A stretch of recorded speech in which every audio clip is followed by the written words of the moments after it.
Salam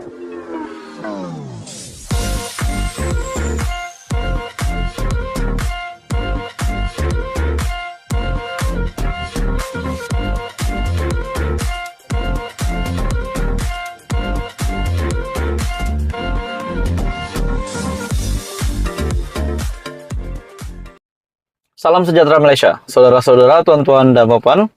Terima kasih kerana masih setia di dalam channel Fels Lifestyle.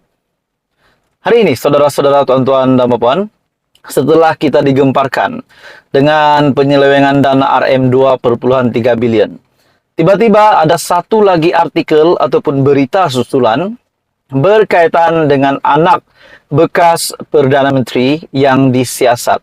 Nah, persoalan yang timbul di fikiran netizen, di fikiran ramai orang, termasuk banyak pemerhati politik di Malaysia, termasuk saya sendiri, adalah siapakah anak bekas Perdana Menteri itu? Dan juga persoalannya, adakah ahli perniagaan yang bergelar Tan Sri tersebut, bila saya dengar Tan Sri, sudah pasti kalau kita fikir, kalau kita meneliti, kita coba ingat di dalam senarai bekas Perdana Menteri yang terkini saya boleh katakan yaitu Najib Razak, Tun Dr. Mahathir, dan juga Tan Sri Muhyiddin Yassin. Nah, jadi menjadi persoalan, adakah anak bekas Perdana Menteri itu adalah anak Tan Sri Muhyiddin Yassin? Nah, saudara-saudara, tuan-tuan dan puan, persoalannya berkaitan dengan RM2,3 bilion yang diseleweng itu. Adakah di antara ketiga-tiga anak bekas PM ini juga ada kaitan dengan penyelewengan dana tersebut? Nah, di dalam satu artikel dari Syahbudin.com, anak bekas PM disiasat SPRM. Anak Mahathir, anak Najib, atau anak Mahyadin. Nah, itu menjadi persoalan ramai. Di manakah satu dari antara ketiga bekas Perdana Menteri ini? SPRM dilaporkan telah memanggil anak kepada seorang bekas PM bagi membantu satu lagi siasatan berhubung aktiviti perniagaannya. Memetik sumber yang rapat dengan siasatan itu, Akbar Desta melaporkan individu itu disoal siasat selama beberapa jam. Kenyataan telah dirakamkan dan saya percaya akan ada sesi lain dengannya, kata sumber itu. Utusan Malaysia pula melaporkan individu berkenaan adalah anak kepada bekas PM. Desta berkata, nama lelaki itu disenaraikan dalam Panama Papers, tetapi tidak dapat dipastikan jika SPRM sedang meneliti dakwaan yang dibuat dalam dokumen tersebut. Persoalannya, adakah anak bekas PM yang disiasat itu anak Tun Dr. Mahathir, anak Najib Razak, ataupun Tan Sri Muhyiddin Yassin? Panama Papers merujuk kepada kebocoran besar sebanyak 11,5 juta dokumen yang didedahkan kepada, yang didedahkan daripada firma Guaman yang berpangkalan di Panama pada 2016. Ini satu lagi kebocoran yang besar yang pasti mengejutkan. Ia mendedahkan bagaimana ahli politik, bintang sukan dan penjenayah terkemuka menyembunyikan kekayaan mereka menggunakan tempat perlindungan cukai luar pesisir. Ketika itu Malaysia kini melaporkan bahwa anak bekas PM Najib Razak yang sedang meringkuk di penjara, Muhammad Nazifuddin. Muhammad Najib adalah antara mereka yang dinamakan. Turut dinamakan ialah Fakri, anak sulung bekas PM Muhyiddin Yassin, serta Mirzan, anak sulung bekas PM Dr. Mahathir. Sebelum ini, seorang wakil Mirzan melalui salah satu syarikatnya, Crescent Capital, menafikan penglibatan Mirzan dalam Sergio International Ltd, firma British Virgin Island yang dikaitkan dengannya.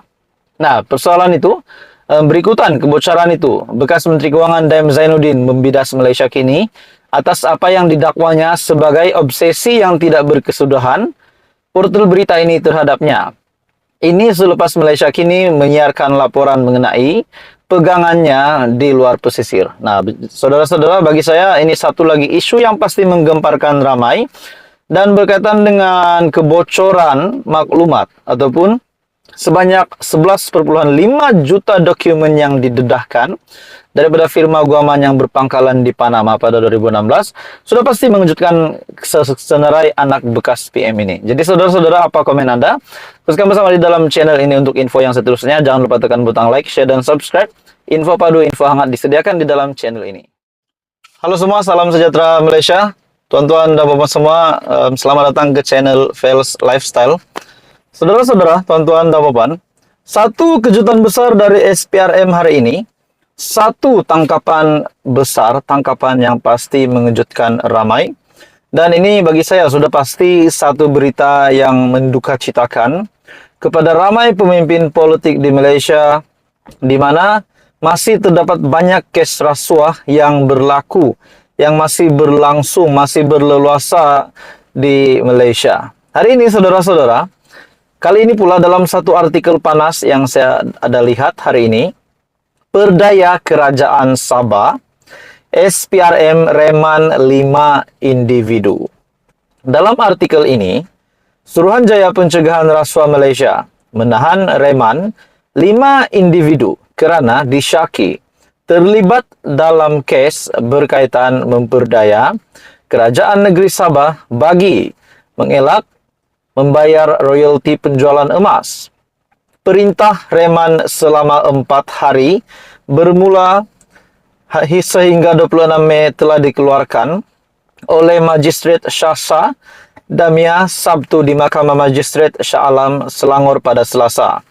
Menurut sumber, kesemua suspek terdiri daripada pengarah dan pengurus akaun syarikat emas serta tukang emas yang berusia antara 30 hingga 50 tahun ditahan kira-kira jam 5 petang semalam ketika hadir memberi keterangan di pejabat SPRM. Artikel ini diterbitkan pada 23 Mei. Nah, saudara-saudara, setelah kita mendengar banyak pendedahan dari SPRM, setelah Datuk Seri Anwar Ibrahim yang menjadi Perdana Menteri, kita dapat lihat kerja SPRM semakin agresif. Nah, banyak pendedahan yang dilakukan berkaitan dengan penyelewengan dana, pengubahan wang haram, dan banyaklah sehingga ada pemimpin yang pernah menjadi kerajaan dulu pun akhirnya tertangkap. Nah, pendedahan demi pendedahan, di mana berkaitan dengan penyelewengan dana terkini, RM 2.3 bilion yang hangat baru-baru ini, di mana melibatkan ahli perniagaan yang bergelar Tan Sri dan juga bekas Menteri Kanan. Nah, dengan pendedahan hari ini pula yang terkini pada 23 Mei yang lepas, di mana Perdaya Kerajaan Sabah SPRM reman 5 individu. Nah, bagi saya ini satu tangkapan yang pasti mengejutkan ramai. SPRM menahan reman 5 individu kerana disyaki terlibat dalam kes berkaitan memperdaya Kerajaan Negeri Sabah bagi mengelak membayar royalti penjualan emas.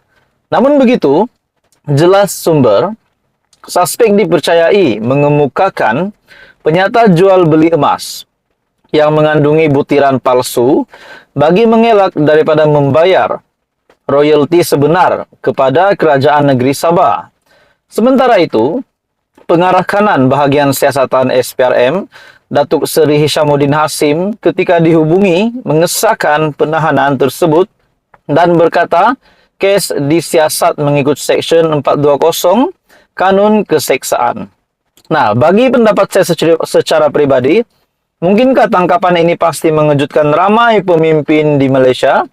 Nah, terutamanya kepada kerajaan, pemimpin dari kerajaan, kepimpinan Datuk Seri Anwar Ibrahim, menteri-menteri di dalam kabinet kerajaan, dan semua ahli parlimen. Tidak kiralah pemimpin dari kerajaan kah maupun pembangkang, sudah pasti ini satu tangkapan yang mengejutkan ramai. Dan bagi saya boleh juga menjadi pengajaran supaya tidak menjadi ikutan, supaya kita tahu setiap yang bersalah itu sudah pasti akan dikenakan tindakan. Jadi bagi saya ini satu tangkapan besar yang mengejutkan. Jadi apa komen Anda? Teruskan bersama di dalam channel ini untuk info yang seterusnya. Jangan lupa tekan butang like, share, dan subscribe. Info padu, info hangat disediakan di dalam channel ini.